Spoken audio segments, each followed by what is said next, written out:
Bondia kutokea mkoani Tanga, Hassan Mwakinyo, bado kuna vuta nkuvute za maneno na bondia mwenzie mpinzani kutokea pale Morogoro mji kasoro bahari, Twaha Kiduku Lubawa, ambapo Hassan Mwakinyo aliposti picha fulani katika ukurasa wake wa Instagram, ambapo ameshika mbwa wake wawili aina ya bulldog, huku akiandika mlango usiofunguka haukuhusu.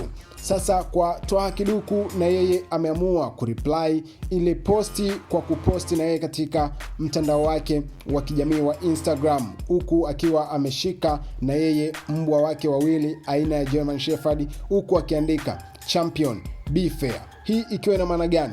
Tunatambua Hassan Mwakinyo hivi sasa yuko chini ya uangalizi wa polisi juu ya tuhuma za kesi ambayo inamkabiri ya kupiga na kujeruhi, ambapo alimpiga kijana ambaye alitambulika kwa jina la Musa Ali kule jijini Tanga, maeneo ya Makorora ambako yeye anaishi, kwa madai ya kwamba kijana huyo alikuwa ni mwizi ambaye alikwenda nyumbani kwake majira ya saa 11 kwa ajili ya kuiba nazi, lakini yeye bahati nzuri alimuwahi akamkamata na kumwadhibu vile ambavyo mwizi anatakiwa kuadhibiwa. Lakini kuna mashahidi ama mashuhuda ambao walilishuhudia tukio hilo kwa kusikia, wakisema kwamba kijana huyo hakuwa mwizi. Kijana huyo anatambulika, yeye ni mvuvi wa samaki baharini. Hiyo siku alipita tu katika njia ambayo iko karibu na eneo la Hassan Mwakinyo akiwa anaelekea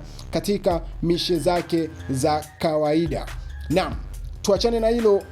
Twaha Kiduku na Hassan Mwakinyo ni mabondia ambao wana upinzani mkubwa sana kwa nchini Tanzania. Ingawaje Hassan Mwakinyo ni bondia ambaye amepiga hatua sana katika mapambano yake. Amepigana mapambano mengi sana ndani ya nchi ya Tanzania, lakini nje ya nchi ndiyo mapambano ambayo yalizidi kumheshimisha na kumwekea heshima kubwa, hata kwa mashabiki zake kuonekana yeye ndiye championi wa nchini Tanzania. Lakini vipi kwa Twaha Kiduku Lubawa? Twaha Kiduku ni bondia ambaye amepambana mapambano mengi akiwa ndani ya nchi ya Tanzania, lakini pia baadhi ya mapambano akiwa nje ya nchi ya Tanzania, nikiwa na maana nje ya bara la Afrika kwa maana ya Ulaya, lakini pia ambayo alipigana Afrika katika nchi baadhi. Mabondia hawa wawili bado wanavuta nkuvute, huku Twaha Kiduku kiu yake ikiwa leo kesho aingie tena ulingoni, ama aingie ulingoni kwa mara ya kwanza